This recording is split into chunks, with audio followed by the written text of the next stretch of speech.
everyone, welcome to CodeSoft. In this video, we are going to talk about the DCL and TCL.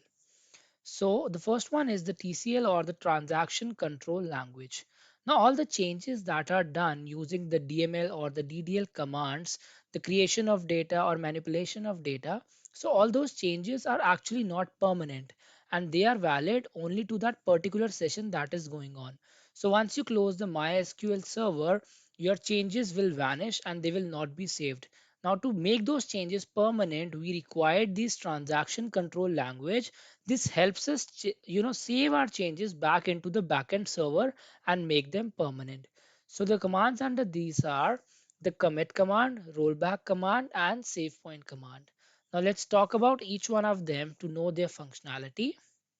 So the first one is the commit command. So the word itself is very clear. So with the help of commit command, we actually make our changes that are done using the DDL and DML commands. So we make those changes permanent using the commit command. So the syntax is just commit. So once you have done certain changes like creation of data, or you can say it's some alteration of data, after that you just have to write the commit syntax to actually make your changes permanent into the backend database server.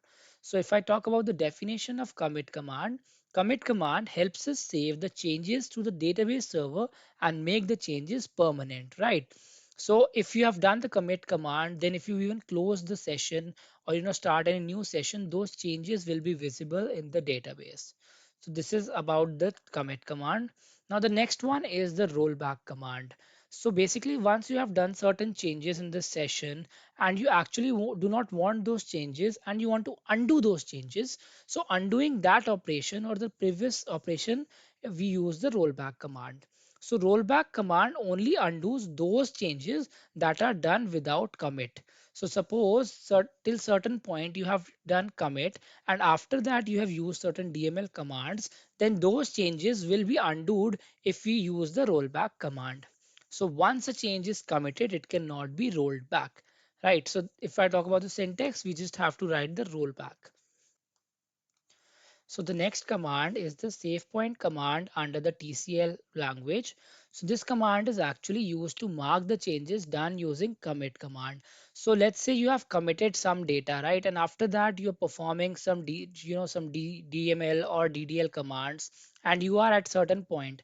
Now if you save point that particular point, you can actually roll back till that point even a long time after, right? So this is basically used with rollback command to actually roll back changes from a certain particular point. I hope this is clear. So if I talk about the syntax, at any point we just have to write save point and then we have to give a name to it, right?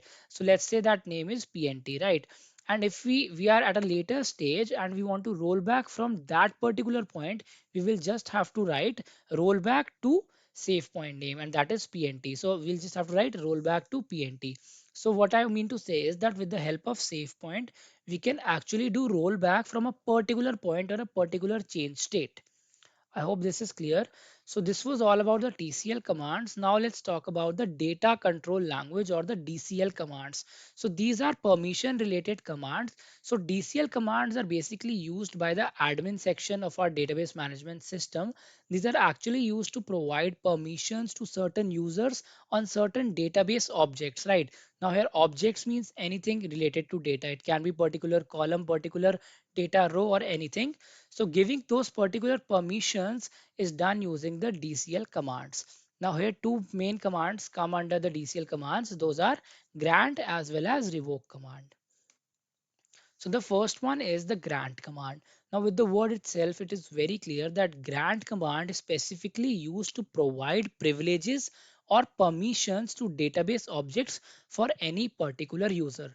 So very clear. So with the help of grant command, we can actually give particular permissions to any particular users. So you can clearly see that these permissions, these commands are actually related to the admin sections who are actually responsible for providing certain permissions, right? So if I give you an example, so let's talk about our college. So the admin section actually has the permissions and has all the privileges related to the database of the college, right? And if suppose it wants to provide those privileges to certain section of the college, let's say the library section, so it can do so using the grant command and provide that to particular some users of that college or library, right? So this command also allows users to grant permissions for other users too. So suppose our admin section is providing certain permissions to a user. Now that particular user has now the permission, or the privilege to provide those permissions to any other user also. So this is how the grant command works. The next one is the revoke command. Now just the opposite of the grant command is the revoke command. Revoke command withdraws user privileges on database objects if any granted. So what we can say is that if the admin section has actually provided certain permissions to the library, now after the work done by library, it can actually revoke those permissions so that they cannot misuse the data, and the data is still very safe and very well. Now, when a privilege is revoked from a particular user, then the privileges granted to all other users by that particular user will also be revoked. So suppose I provide, the admin section provides certain privileges to the library people, and those library people are actually providing those permissions to some teachers, right? Now, when the admin section will revoke the permissions from the library, so the all the teachers, those were provided permissions from the library, they will also be revoked. So this is how the revoke command works, and this is all about the DCL or the data control commands. I don't think generally users actually have the privilege to use these commands, and most of the time the admin section takes care of these.